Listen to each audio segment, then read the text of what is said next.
So we're going to go over to the computer today where we're going to actually put together the title P&L for my second book together.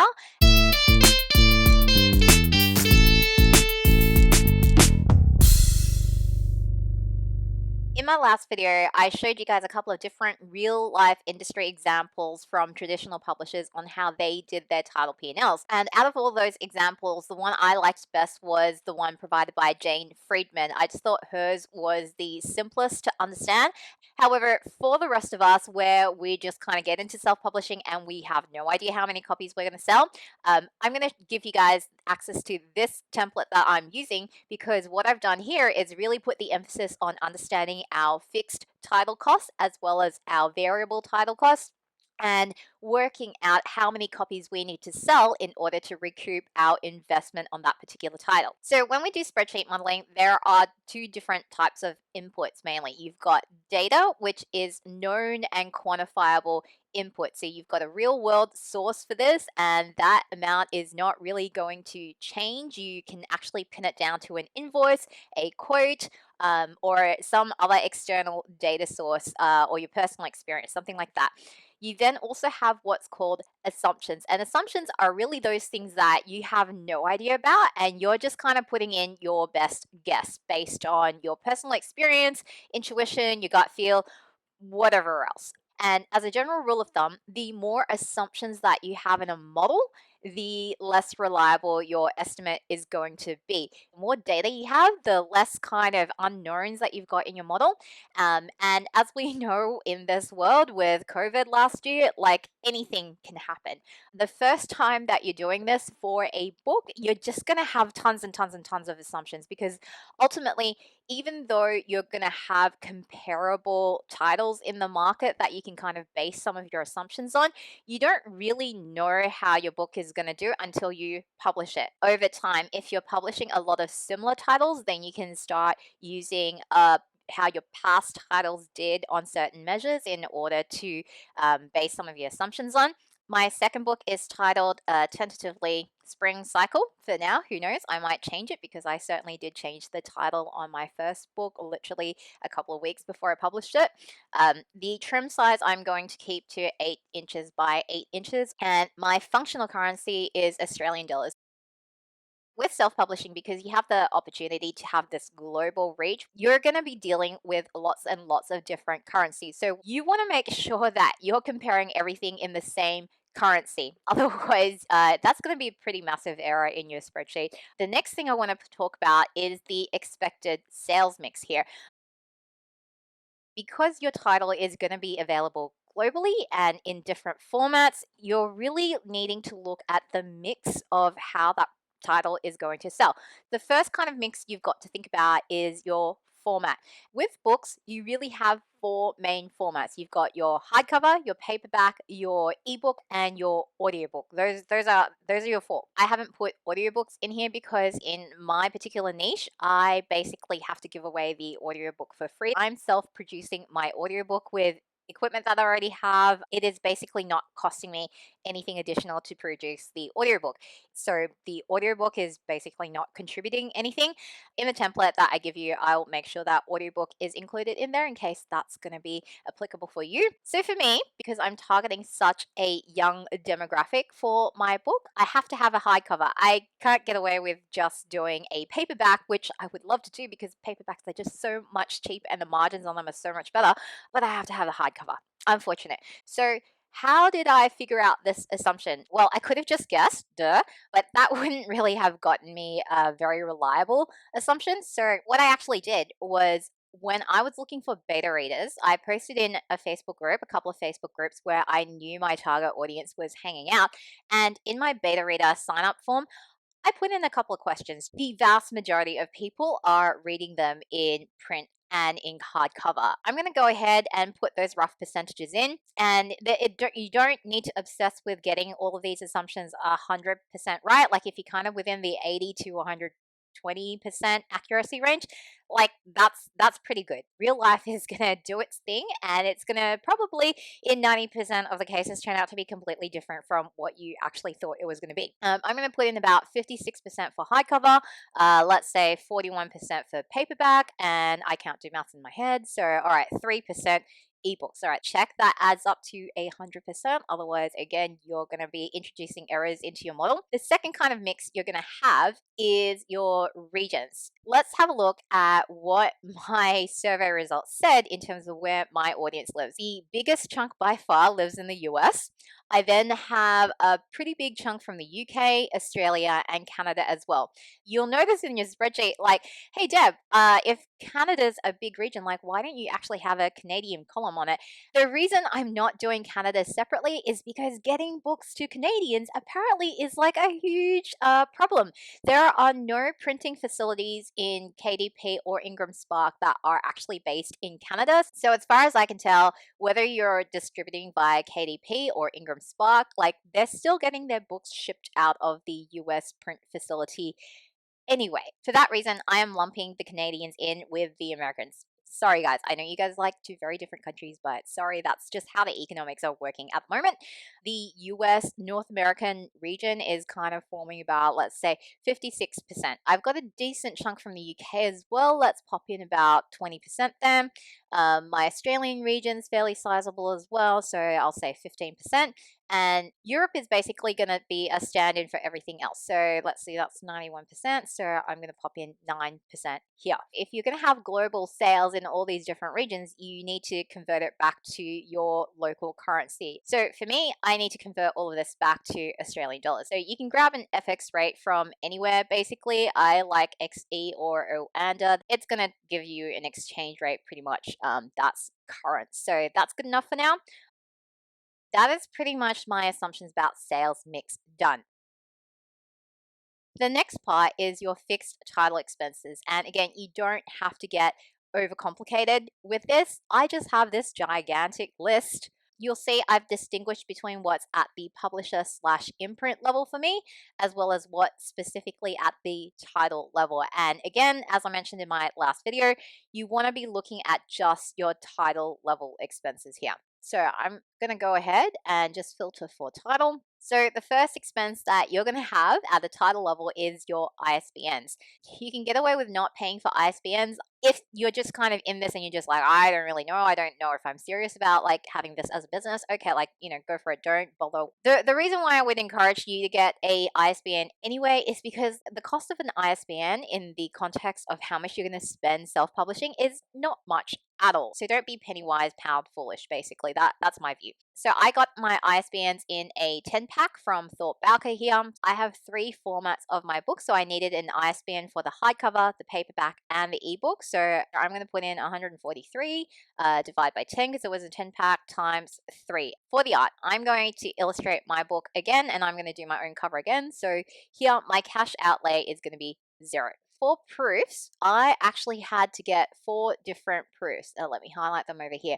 Proofs are a test version of your product that you get to evaluate for quality control before you actually go ahead with the next stage in your publishing process. So for me, because I was doing print copies and I had all of these different formats and I was distributing both via Ingram Spark and KDP as well, I needed to get at least 1 proof from each printer for each format that they were printing for me. So that meant 4 copies. So here I had the US proof for the KDP paperback. I also had a KDP Australia proof after Amazon decided to open a new printing facility in Australia, because then obviously, because I'm going to have Australian sales, it makes sense to do that as well.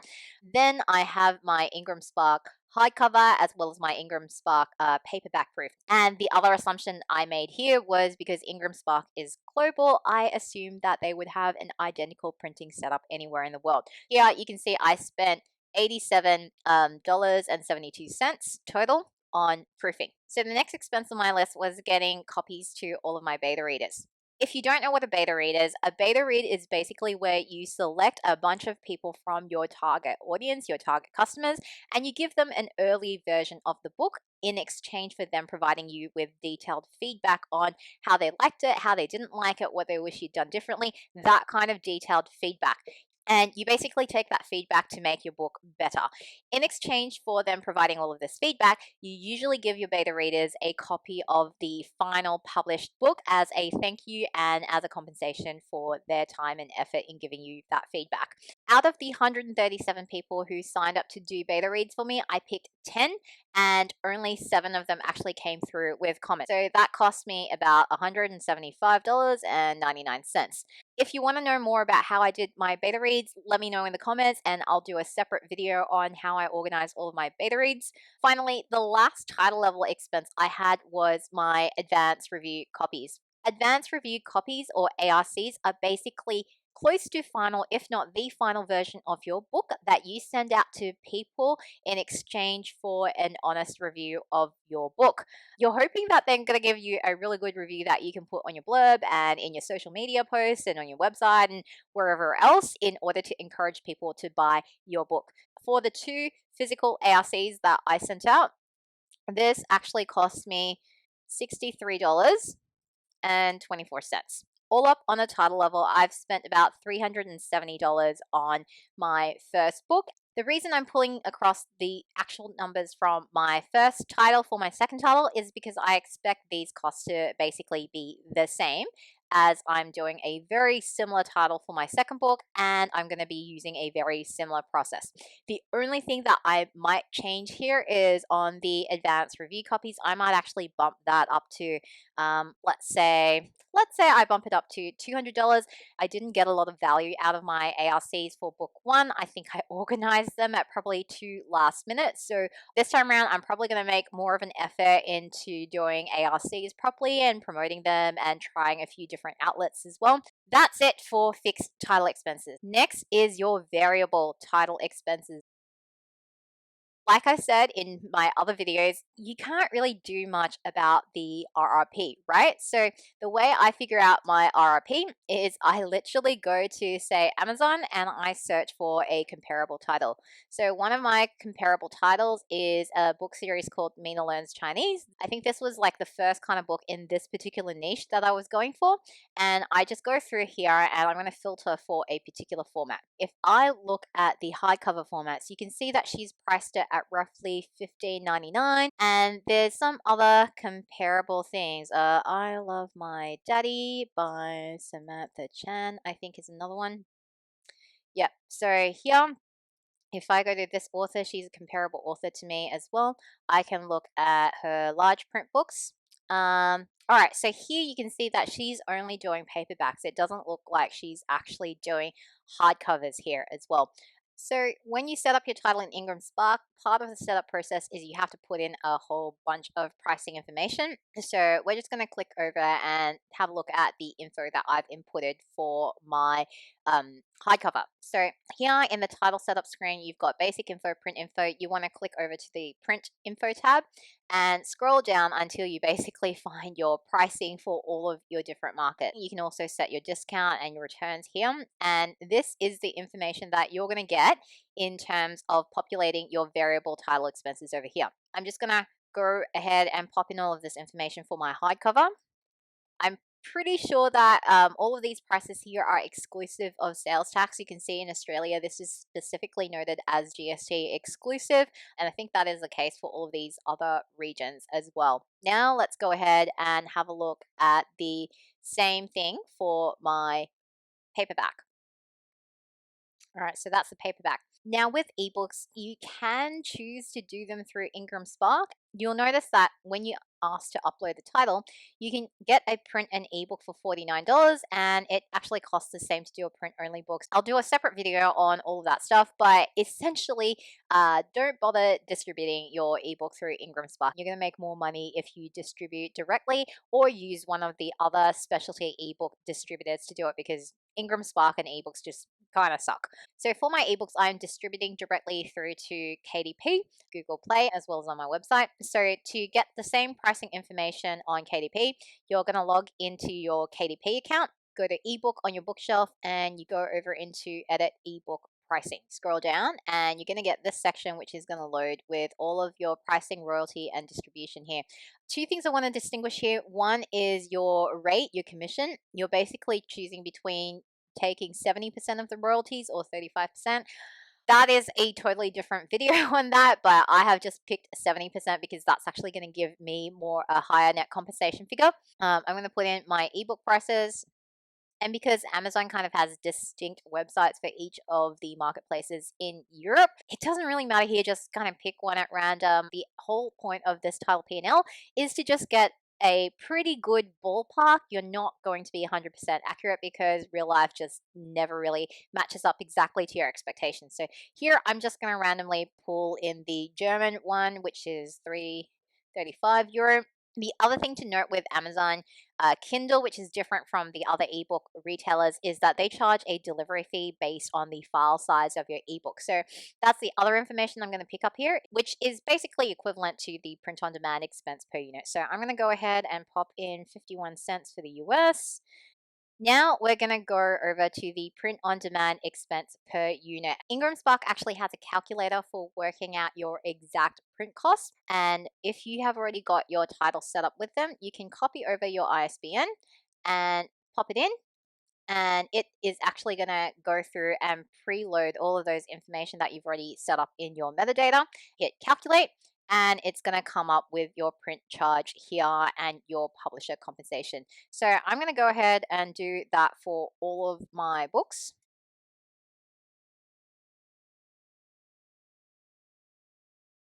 The very last thing you need to put in before you can work out your break even point at a title level is the number of units that you expect to sell. This guy.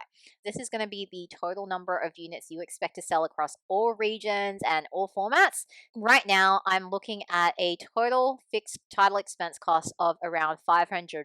I'm going to go ahead and guess that I need to sell maybe, let's say, 200 copies. Let's see how I do. Yes, so you can see as soon as I put in 200 copies here, the spreadsheet is going to go through and calculate how much that's going to result in net compensation to me in Australian dollars. And right now, 200 copies is going to net me $1,000 roughly. That means I'm going to break even on my title level. Now you can see I've left another blank here for publisher level costs because that is kind of costs that I've invested over and beyond what it costs me to produce this particular title. What your publisher and imprint level costs are going to look like is really going to depend on your strategy as a self-published author. Just to quickly walk you guys through it, so I'm going to flip over back to my list of all my transactions and let's have a look at the publisher and imprint costs that I've incurred. A domain name registration, a membership to the Small Press Network, the publisher Rocket software, so this is like marketing stuff, web hosting, books on like marketing, PO box rental, which is like a really weird one, lighting gear for shooting things like this video, a camera to shoot this video with, and some audio gear as well. So you can see that in the kind of things that I've opted to spend my money on is a lot of it is geared to YouTube kind of style promotions and doing videos and other content like that, as well as educating myself on just how to basically market and promote better. Are these necessary for you to self-publish? No, it's really up to you how you're going to do it. If I add up all of these publisher slash imprint costs, you can see it's kind of coming up to just over $1,000. And I know that there are other courses and things that I want to buy that I haven't included in this list. So let's go ahead and put in, let's say $2,000 for a publisher imprint cost. So what is this spreadsheet telling me right now? So it's telling me that if I sell 200 copies of my second book, I am going to break even on the cost for that particular title, but I am not going to break even yet on all of the costs that I've incurred so far. You can actually see that at 200 copies, I'm double what I need to be to cover my fixed title level costs. So let's see what the exact number is. So let's change my units to sell to 100 copies. Yeah. Okay, so you can see my break-even point for book 2 is gonna be around 100 copies. How about to recoup all of my publisher level costs as well? Well, if 200 copies got me to roughly $1,000 and I need to recoup $2.5 let's say, to recoup all of that, I'm gonna guess like, let's say 350 copies. Nope, that's still not enough. Let's try 450. Nope, 450 still not enough. All right, how about 500? You can see at 500, I'm just gonna break even overall. I don't know about you guys, but for me, this is a massively, massively helpful tool. This is really powerful because I can sit here and go, like knowing that I only have to sell 100 books to break even at the title level, that's kind of massively empowering because 100 books feels really achievable. And keep in mind that this title P&L that we've got here, this is for the lifetime sales of the book. If I think about 100 books over the lifetime of this title that it's going to be in print and available for people to buy, 100 books is not that much. Can I sell less than 10 books a month? Probably. Like that feels quite achievable. Is this book that I've written going to be irrelevant after a year? No, for my particular book, this is kind of an evergreen title. It's about cycling in spring.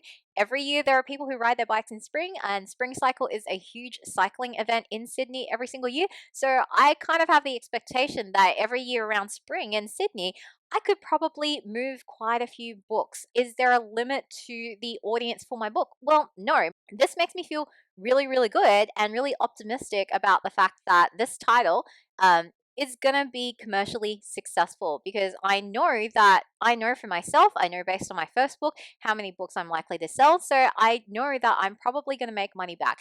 Now, in terms of 500 units, how likely is it that I'm going to be able to move 500 units over its lifetime? Well, if I think 100 books a year is kind of not a big deal, and then I think about the fact that this book is probably never going to go out of fashion per se, then 500 books is basically like what, 5 years? 6 years. Um, if I wanna be really, pessimistic, let's say it takes 10 years, but eventually I'm gonna make back all that money. Let's see what happens if I had to pay somebody else to illustrate my book. Based on the kinds of illustrations that I had in my first book, I worked out that the market rate for that is going to be roughly $15,000. So if I put $15,000 in here, my fixed title costs go way up. How many books would I need to move in order to make that money back? I'm just gonna go way up here and put 4,500 copies. Yep. Okay. So 4,500 copies would net me 23 grand. So I can probably go a bit lower. Let's say 3,500. 3,500 is going to net me roughly 17,900 ish dollars, which is going to cover that total investment of $17,500 roughly. If I were just aiming at the title level cost, I could probably go even lower. Let's try 2,800. Nope, 2,800 doesn't do it. Let's try 3,000 flat. 3,000 flat gets me pretty close, right? But still not quite. So it's probably around 3,100. Yeah, so 3,100. So 3,100 books is going to break even on that. As somebody who is just getting into self-publishing, who's not really sure how this is all going to work out, who's still learning how to market and promote and content create and the whole publishing process and how distribution works and all of those things, I don't know about you guys, but for me, knowing that I only have to sell 100 books to break even versus 3,100 books, like that's a massive, massive difference in terms of the level of pressure that I'm putting on myself and also the financial risk on this project for me. Once you have this title P&L set up, you can actually go through and start playing around with your fixed title level expenses to figure out how much you can actually afford to spend on, say, editing. This is going to help you quantify each type of expense that you're going to have in terms of how many additional books you need to sell in order to pay for that particular expense. So this is just super powerful. It is why I really believe that the title P&L is the one magical thing you need to understand in order to make money self-publishing. This is just for one book. You don't want to be betting everything on one book and for that one book to massively succeed. Unless you are a super established author or a celebrity, it is not going to happen to you. The more books that I have out there, the more of these are going to be generating income for me. And if I keep my fixed costs as low as possible on each of these books, then for every additional sale thereafter, it's just going to be profit on a title level basis. And the more of that I have, the faster I'm going to recoup my publisher level costs. And the faster I do that, the faster I'm going to actually be generating enough profits to live off this full time. So if you've ever wondered why the self-publishing business is all about frequent and consistent releases, this is why. These numbers are why you need to do that, which is really helpful because it reframes your thinking of how to be successful as a self-published author from oh my goodness, like this one book that I'm doing needs to be absolutely perfect because it needs to, go viral and be a bestseller and all of that stuff. No, what you actually need is you need to diversify your risk. As an auditor, I've spent my whole life looking at risk and looking at different ways to control it.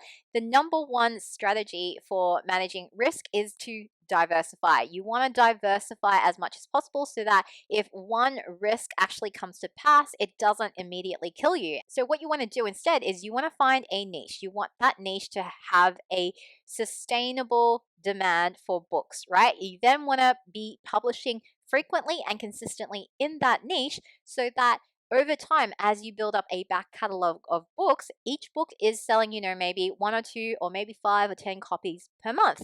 And then the more books you have doing that, the quicker you are going to be able to build a sustainable income stream that's just coming in.